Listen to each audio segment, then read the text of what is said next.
What's going on, guys? It's Colin, and I'm bringing you a game of Conquest on Grand Bazaar. I started this game out with the Assault Kit, but I actually had picked that by mistake. I meant to be running Engineer. I wanted to try out the G36C with infrared scope, and so you're going to see that in a little bit. But in this gameplay, I wanted to talk a little bit about the Conquest game type. This is on the PC. I think it's like a 36-man server.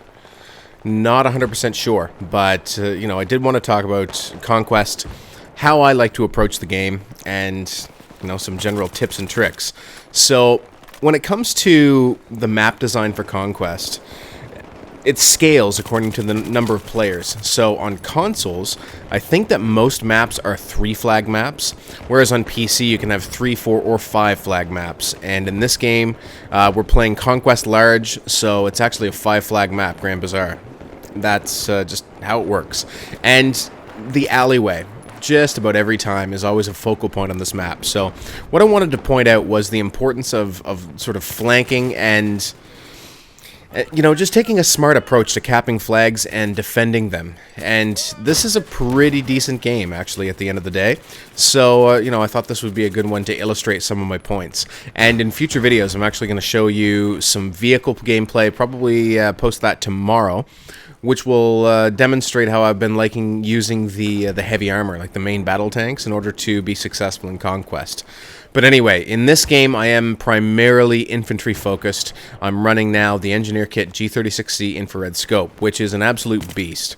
My secondary is the M1911 with tactical light, and I absolutely hate the tactical light in this game, but you know, if you can't beat them, join them. And so if I'm going into close quarter situations and I know I'm going to get blinded by a tac light, I'm going to whip out my sidearm and use the tac light myself. Just how it is. I really do hope that the tac light takes a nerf or something, because it's a little bit ridiculous. I actually posted a video on my channel that you know, displays a comparison of the tactical light versus the sun. And the tactical light's actually brighter and more obscuring, and also some of the spawns in the game, which are pretty bad when you're playing Deathmatch and Rush. Sorry, not Deathmatch and Rush, Deathmatch and Conquest. When it comes to Rush, the spawns are actually pretty good, so no complaints there, but when you have large player counts trying to play Rush, that gets a little bit obnoxious. So I do prefer playing Rush on the console for that reason. I also wanted to, you know, just quickly mention that this was actually a game of over 20 minutes. I've tried to edit it down, take out the slow parts where I'm sort of flanking around, but I've tried to leave enough intact so that you can tell what route I took. So, you know, if I'm going from the E flag around to where I'm at now, I didn't do anything fancy. I just ran down the right-hand side of the road, just sort of hugging cover. And a few times you'll see I try and flank in from the side to get at this alleyway flag. Our intention is to try and cap as many flags as possible, because we're actually losing the game right now. And, you know, a really good tactic is to try and pin them in. If they're going to hole up on the alleyway and try and defend that furiously, then what you can actually do is pin them in there. So you cap every other flag except for alleyway. They only have their deployment, or they're trapped in the middle of the map. So that's a pretty good way to roll. And here, I'm showing the power of the infrared scope. It's absolutely great. I'm getting a couple of double kills, and man, I'm loving this setup. It's probably overpowered. It's a bit of a laser beam, to be honest. I have the suppressor on as well, so I'm not giving away my position. And I believe, yeah, I'm running foregrip on this. So reduced recoil, infrared scope. The thing is a damn laser. Probably too good. But it's there. I'm trying to level it up. And, you know, what you gonna do? Another double kill. So, loving this gun. And I'm kind of proned out and just trying to, you know, take out as many as possible to cap this flag, and we're still not capping it. So now I'm gonna whip out the tac light. Now you can kind of see the power of the tac light, because there's an enemy, he's looking at me, we're shooting at each other, nothing's happening, and I'm able to pop back out, blind him, and shoot him. So, yes, tac light for the win, unless it's getting shone in your face. And, you know, even with that many down on this alleyway flag, I still don't make any progress in capping it. So I'm playing with my buddy Stone. We're going to hop into one of the Humvees. I'm going to jump out to take out this engineer who's trying to RPG us. I'm back in a different driver. I'm going to try and repair it, but eventually we're going to proceed on foot. So at this point, we've got 2 flags capped to their 3, and we are still losing the game quite substantially. Time to make a move and get something done. So that our team is now pushing E. Going to double back and try and help them out. Now, I guess really the theme that I wanted to talk about most in this video is the fact that when you're playing Conquest and you're trying to capture an objective, if you're at a huge disadvantage and it turns into this big standoff, then, take a look at the map. See what else needs to be captured. If there's a path of sort of less resistance to go get a flag, then go get a different flag. You're going to bleed tickets not as quickly, but also that might distract your enemies, and it might give you an opportunity to take one of the more contested flags. Right here, like the alleyway in this game is almost always the contested flag. So, I will go and take a couple of stabs at it. If that doesn't work out, I'm going to sort of redirect my focus. We want to make sure we're holding the market and eventually the square, which sort of bookend this alleyway.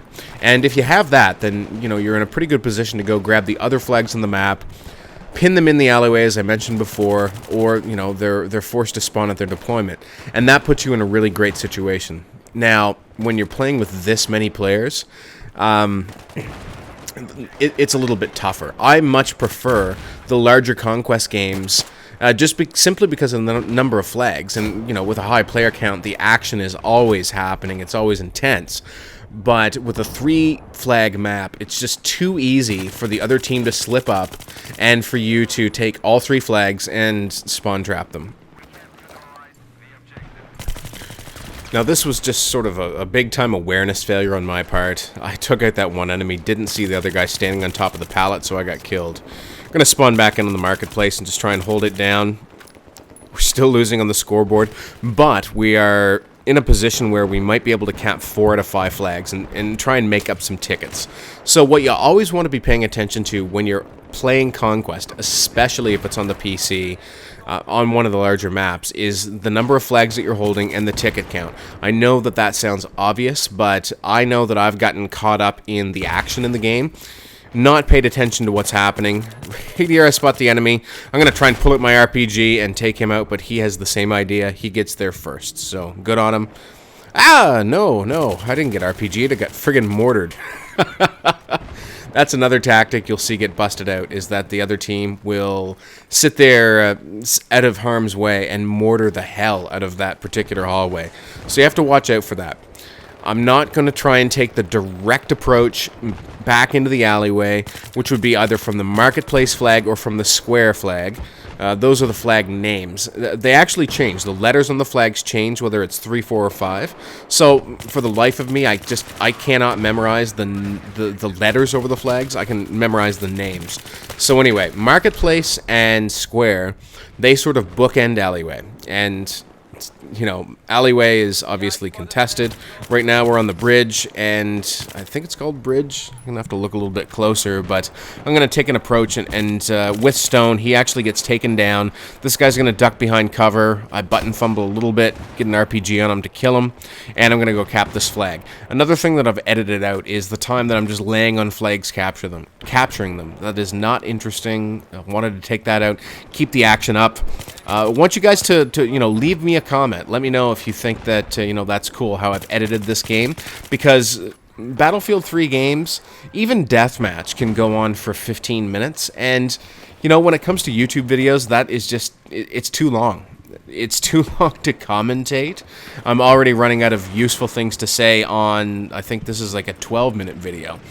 So, if you don't mind things being carefully edited out to leave the dynamic and the flow of the game and the action with the boring parts out of there, then I'd be happy to do that. I will at some point post some complete gameplay footage. Right here, I'm going to crate bang this guy. I don't know what that cover was, but I knew I was getting shot from that direction. I had no place to go. I was in deep, deep shit, and just turned and started firing down the hallway and got a kill. So, suppressive fire, even if you're not going to get the kill, if you think you're in trouble, turn and just start firing in that direction, because, suppression. It's a great thing in this game, and it can really turn the tide in a gun battle like that. So I was lucky enough to get the kill. Might not have happened in every situation, but I did put the suppression on them, and I came out on top. Right there, actually, you see the screen flash up. On the PC, if you tap the Q button, it'll use, you know, the standard spotting system that you're used to seeing. However, if you hold down the Q button, it'll bring up the Comoros, which is a series of commands you can issue.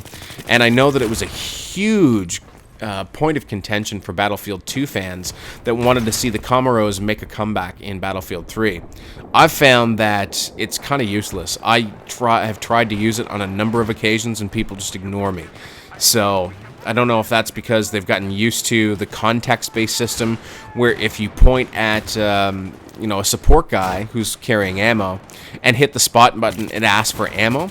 Right here is an example of shit spawns. They're gonna spawn all around me, and you know, luckily I'm able to go take them 3 down before I get killed. Anyway, Comoros, I'm not finding that people are paying attention to it. Not working that well. Spawn system's screwed up. The tac lights are pissing me off, but generally, most of the time, I'm still having a lot of fun playing this game. And when I'm on console playing Rush, having a blast. There's the final scoreboard. Also, some of you guys have said you appreciate it when I leave all of the post-game results in there, so I've done that for you. Let me know, again, in the comments if you want to see that again in the future, or if I should just edit that out. I'm here for you guys, and what you want to see, I will bring you. Next video is going to be some vehicle gameplay, tips in Conquest, and then I have some more Rush. So, hope you enjoyed. Leave a comment, rate the video if you liked it. Cheers. We'll talk soon.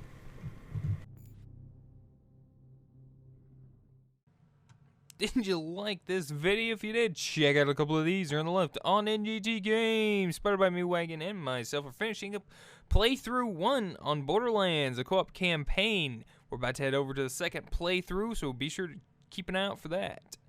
And on the right, on NGT Zombies, started by me, Wagon, and myself, we're playing a little Kino Dare Toten for a change. And guess what? There's a new perk in town. It's called Mule Kick, so be sure to check that out on NGT Zombies. Be sure to click the corresponding thumbnails, watch the videos, and be sure to subscribe to NGT Games and NGT Zombies for more videos.